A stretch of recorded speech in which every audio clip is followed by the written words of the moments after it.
Hi.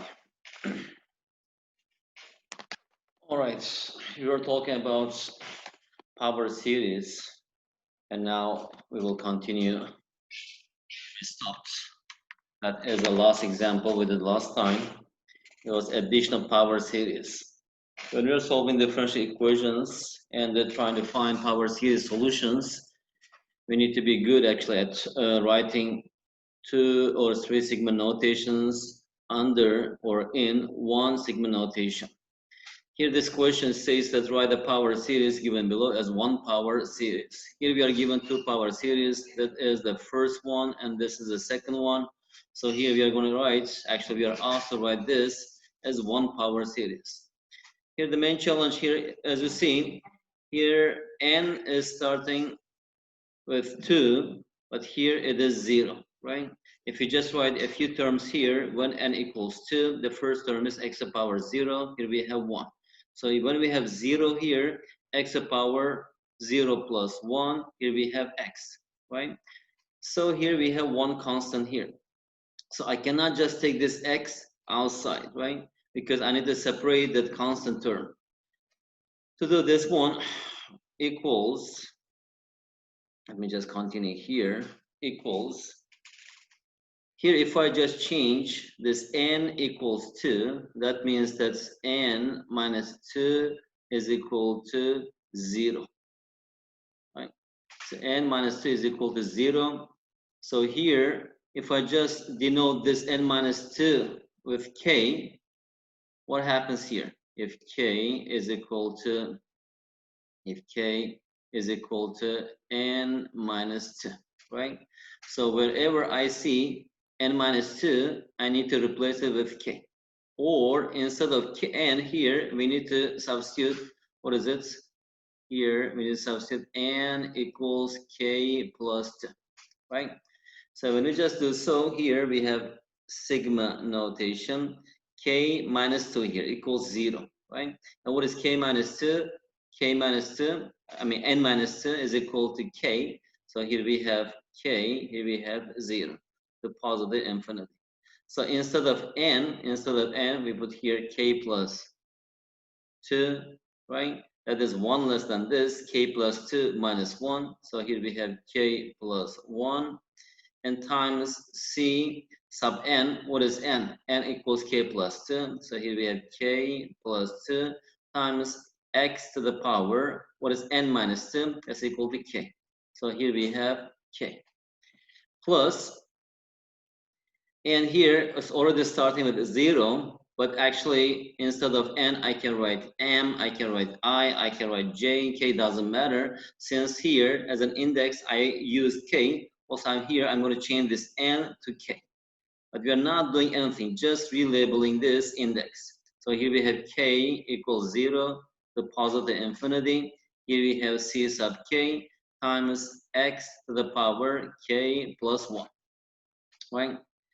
So now here we have x to the power k. When k equals 0, here we have x, right? So we will do one more thing here. Here, when k is equal to 0, when is equal to 0, here we have 2. 2 times 1 is equal to 2. So here we have 2 times 0 plus 2 is equal to 2. We have c sub 0, right? X to the power 0, that's equal to 1. Plus, here, now k starts, because the first term is already here. Now k starts with 1. K equals 1 to positive infinity. So here we have k plus 1 and k plus 2. C sub k plus 2 times x to the power k plus sigma, the second power series, k is equals 0 to positive infinity, c sub k, x to the power k plus 1. Okay. So now here, when k equals 1, it is 1. When k equals 0, equals 0. Actually, either I can just shift this one 1 unit to the right or this one unit to the left. Doesn't matter. Okay. But if you choose here, again, by relabeling this, here I'm going to write, let's say I want my index start with 0. So what should we do here? Once again, I can just choose this n equals k minus 1, or k is equal to n plus 1. Okay, what happens here? If it is so, here we have the constant term. Uh, Here we have equals 2 times c sub 0. It has nothing to do with this series, right? So here we have sigma. All right. K minus 1, right? Take this to the left-hand side. K minus 1 equals 0. What is k minus 1 equals n? So here we have n equals 0 to positive infinity. So instead of k, we write n plus 1. N plus 1 plus 1. So here we have n plus 2, n plus 1 plus 2, it is n plus 3. And here we have c, k equals n plus 1, n plus 1 plus 2, n plus 3 times x to the power, what is k?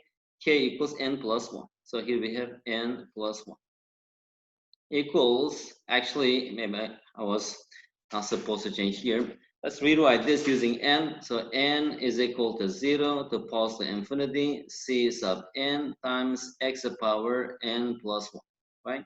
Now, if you look at these two series, this index is starting with 0, also is starting with 0, right?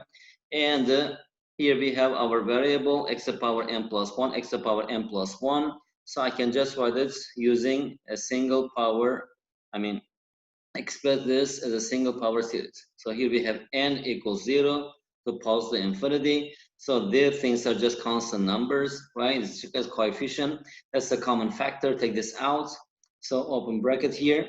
Here we have n plus 2, n plus 3 times c sub n plus 3 plus, here we have c sub n. That is the coefficient of this x. Here we have the coefficient of this x, right? And close the bracket.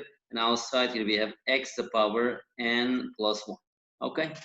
So as an index, you're using n or m or I or j, it doesn't matter. Okay?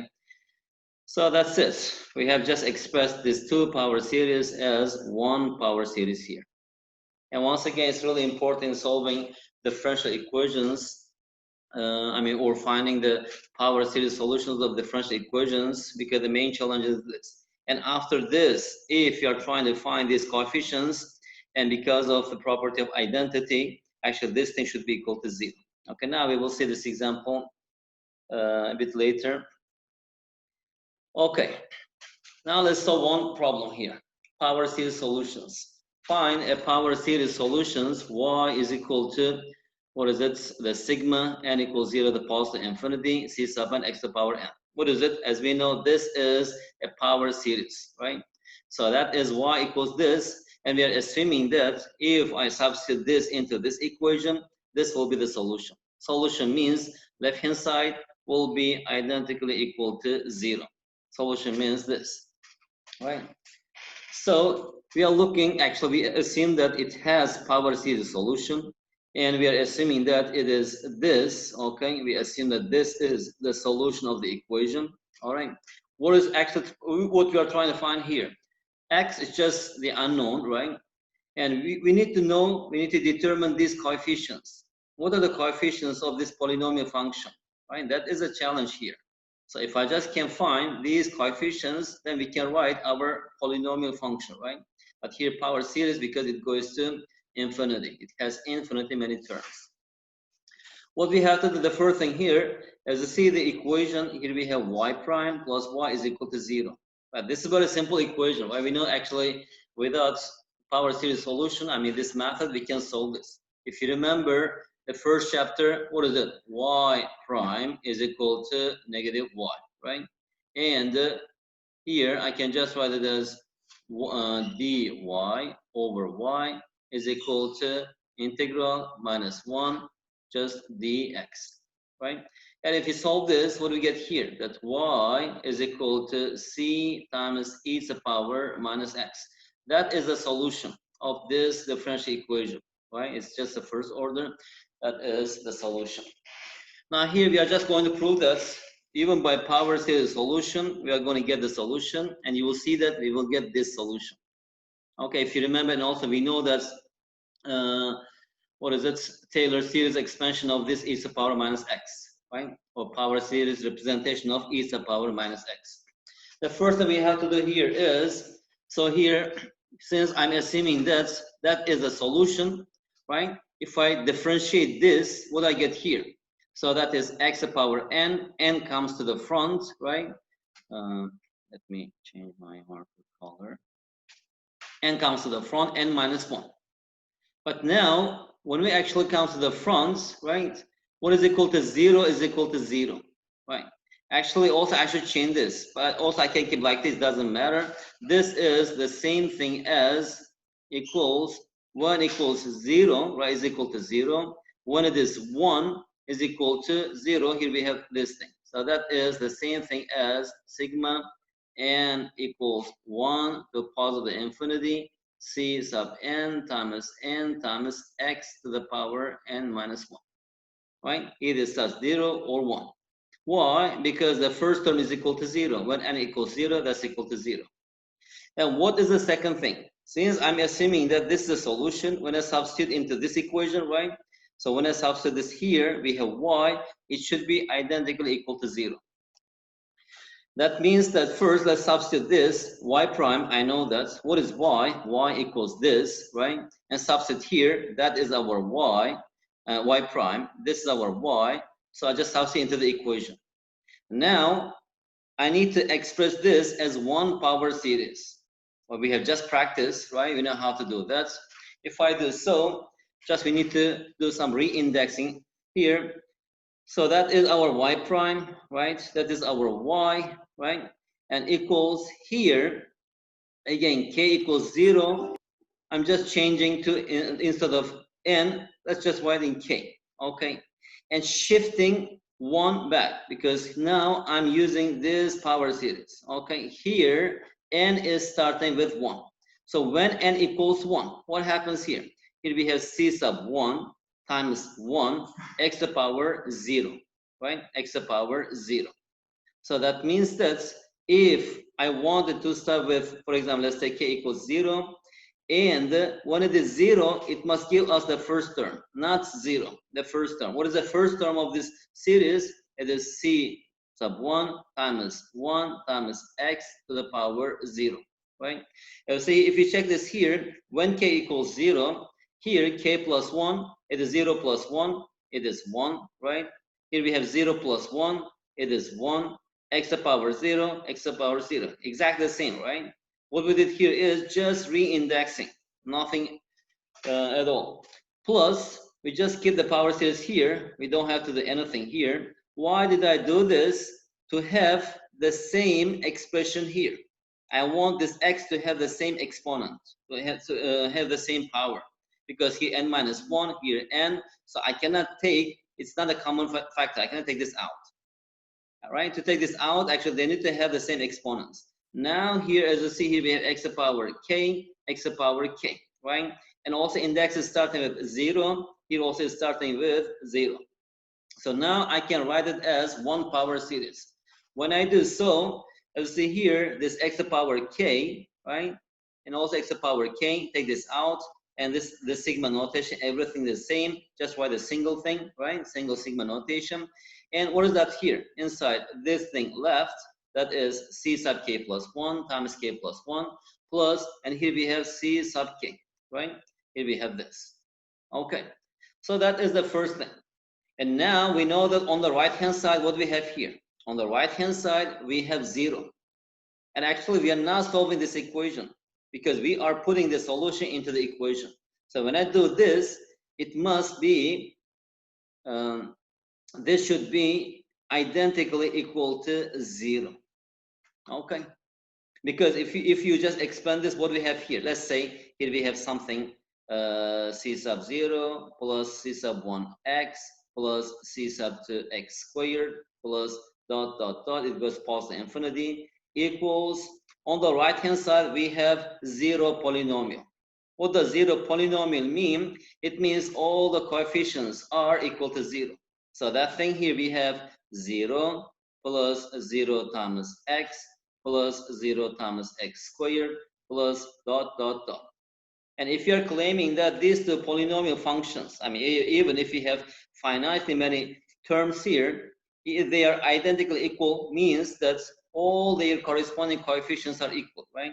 That means that the C sub 0 must be equal to 0, C sub 1 must be equal to the 0, C sub 2 must be equal to 0. Then we say that these two polynomials are identical, or they are identically equal to each other.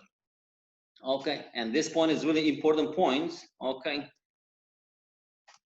so this thing is equal to 0 on the right hand side. Again, this we are saying that this is identically equal to 0, not we are not solving equation here.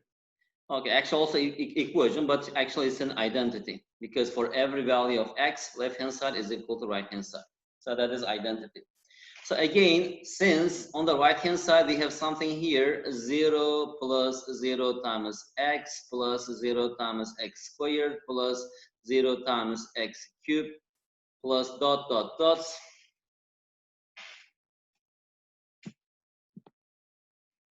right? So the thing is, so these coefficients for every value of k, possible value of k, it should be equal to 0, right?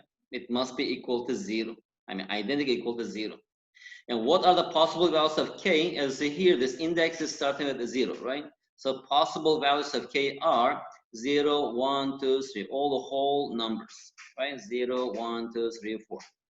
And now we have recurrence relations here, because we have two things, right? Two unknowns here, because I don't know what is this C sub k plus 1. I don't know what is C sub k, right? But only I can find by this relation. So here, that comes after this sub k. That's why I'm keeping this on the left-hand side. Take this to the right-hand side. We have minus C sub k, and divide by k plus 1. Here we have k plus 1, right? So we know that actually something like, here we have x, a times x plus b times y is equal to 0. One equation, two unknowns. So that is actually not possible to find the exact solution, right?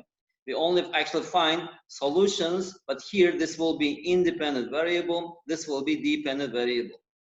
It means that this C sub k plus 1, this thing assumes values, right? Its values are dependent on the values of C sub k. Okay, so now in this way, for example, I can just get the coefficients of this. If I assume that, for example, let's say if k equals 0, right? If k equals 0, 0 plus 1, I have C sub 1 equals C sub 0 plus 0 plus 1, here we have 1. That is equal to negative C sub 0. I'm assuming that this C sub 0 is some constant number.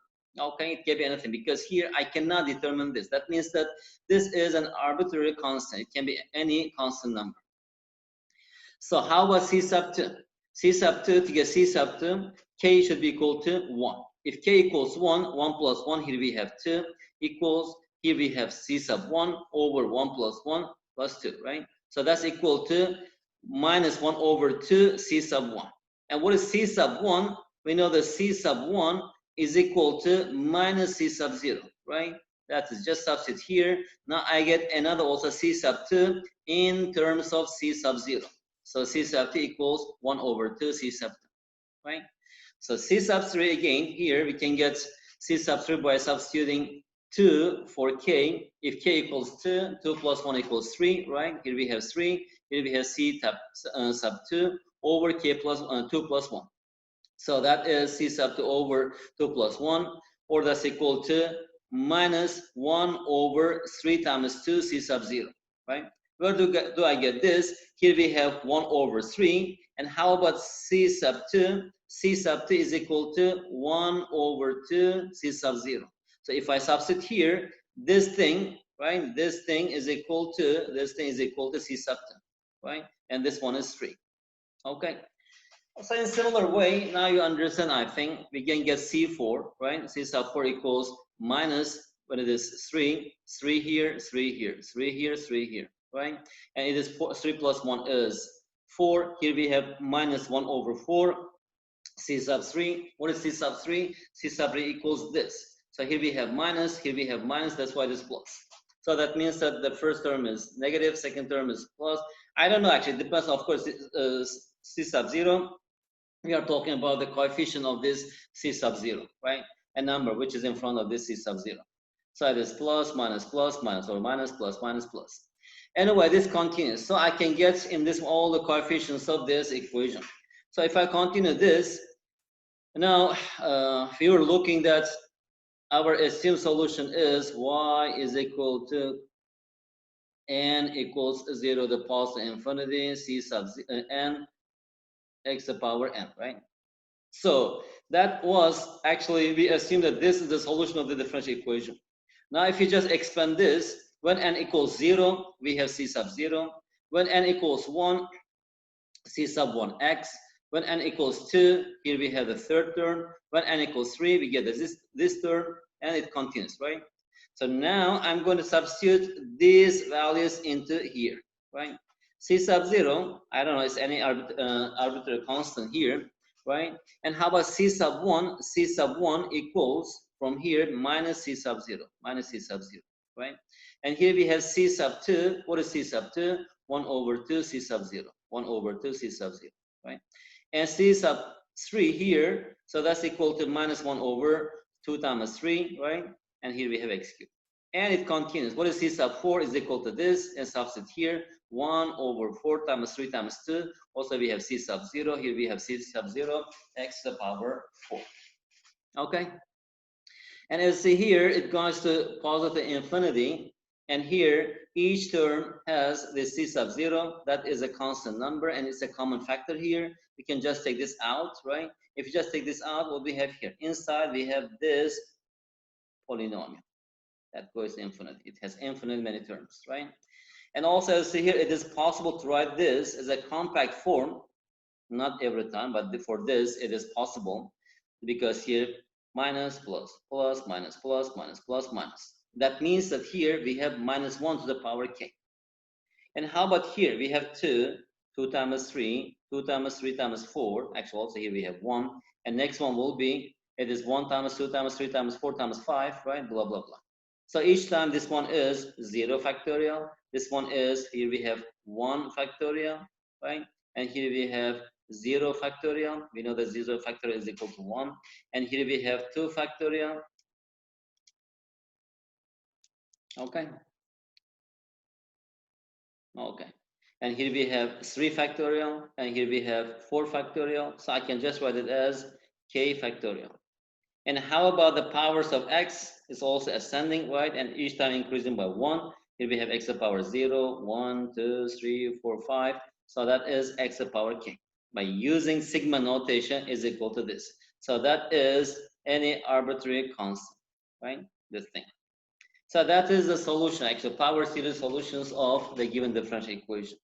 Now, if you remember, right, Maclaurin series for e to the power x that we studied last week. What is it? For e to the power x, that is 1 plus x over 1 factorial plus x squared, blah, blah, blah. What is x? For any value of x, right? That means that this power series represents this e to the power x. For example, if e to the power 5, for example, you want to evaluate this, so substitute here 5 and evaluate this, it gives us the exact value of this thing, if you pick all the possible values. But actually, we have infinitely many terms, but picking sufficiently many terms of this polynomial, we can also get very good approximation of this function or the value of this function, like maybe taking 100 terms or 1000 terms, all right?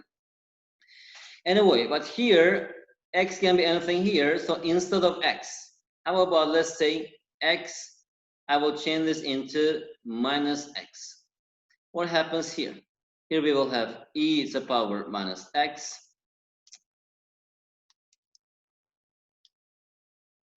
E to the power minus x, right? So whatever I see x, I just replace it with minus x. So here we have 1 plus, instead of x, minus x over 1 factorial, plus here we have minus x squared over 2 factorial, plus minus x cubed over 3 factorial, plus dot, dot, dot. As see here, everything is the same. The only difference is we have alternating sign here, right? Here we have minus, plus, minus, plus, minus, plus. So in compact form, I can just write it as sigma n equals 0 to positive infinity, right? Since sign is changing, the first sign is plus, so here we have negative 1 to the power n over, here we have n factorial, right? Times, here we have x to the power n. Okay. Now, in our previous slides, that is our solution. It is exactly the same thing, right? So what we have here, we have y, right? So y is equal to this. That means that the solution of the given differential equation is c sub 0, right? That's equal to this thing, negative 1 to the power n over n factorial x to the power n, which is equal to c sub 0 times e to the power minus x, right?